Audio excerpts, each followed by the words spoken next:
is Kika Matos, and I'm with the Center for Community Change, and I live in New Haven. I'm a proud resident of the city of New Haven. Just 2 months ago, President Obama promised that he would use his executive authority to bring an end to the misery that millions of immigrant families, including some in Connecticut, have had to endure for decades. Wait until the elections, he said, and I will come through. So we're here to remind the president that it is time for him to act. He has to act now. We want justice for our families, and we want it now. What do we want? Justice! When do we want it? Now! What do we want? Justice! When do we want it? Now! But we are here today to ask the president to take big, bold, broad steps that will help reform our immigration system, a system that is broken. The status quo cannot continue. And the president has the authority to do the right thing. He can't change the law. Only Congress can change the law.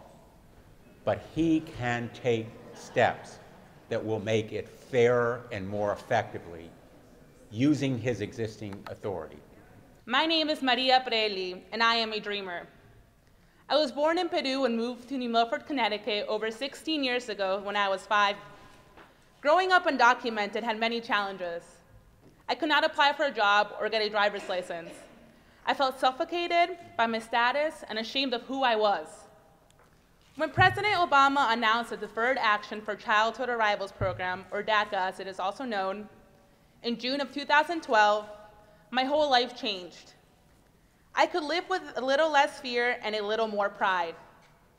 I was able to apply for a job and get my driver's license. I felt as though I finally fit in with my peers and even came to lead them as Student Government Association president at Gateway Community College here in New Haven. I am now in my junior year of college at Quinnipiac University, and as I look back at all that I have achieved, I never overlook the fact that none of this would have been possible without the hard work and sacrifice of my mother, Maria Praeli.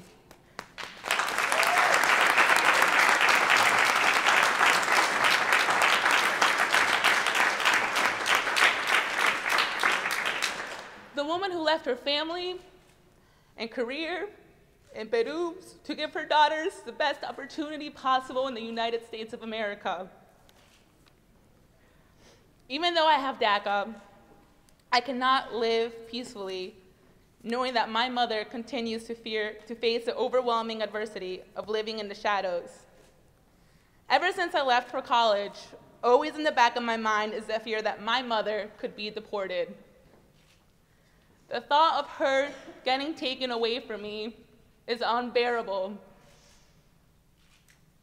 My mother deserves to be included in President Obama's administrative relief. We deserve to live without fear of being separated by deportation and to live in peace in a country that we have called home for over 16 years. My mother is somebody, and she deserves full equality right here, right now. Thank you. Hi, my name is Mike Wishnie from Yale Law School. We're here today because of families like the Praelis and Camila and Carolina and Jose Maria Islas and Esvin Lima and Arnold Gianmarco and Mark Reed and so many other thousands of households in our state who live daily under the threat of deportation.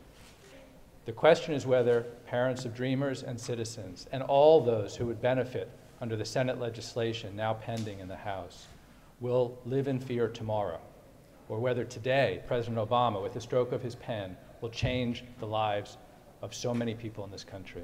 The president, as a matter of his constitutional power and statutory powers granted to him by Congress, has vast discretion over who is arrested, if anybody, who is detained, if anybody, who is deported, and who is allowed to return. The president could tomorrow end arrest practices like secure communities, which have resulted in thousands of people being swept up in the criminal justice system for no alleged wrongdoing and deported. Tomorrow, he could release from the immigration prisons around this country thousands of detainees who are being held only because this administration adheres to legal interpretations that have been repeatedly rejected by federal judges around the country. Tomorrow, he could lift the threat of deportation for millions and millions. Use of power is not abuse of power. Responsible use of power is what the president takes the oath of office to do. All of us here have knocked on doors for President Obama.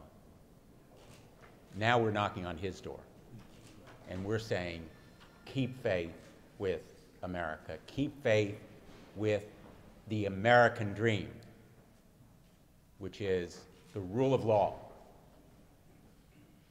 and opportunities under the law for all who dream and dare to think those dreams will be fulfilled. So thank you today to every one of you. We are going to have more rallies, I promise you. Are you going to be there? Yes! ¿Qué queremos? Justicia! ¿Cuándo? Ahora! Bueno, gracias. What do we want? Justice! When do we want it? Now!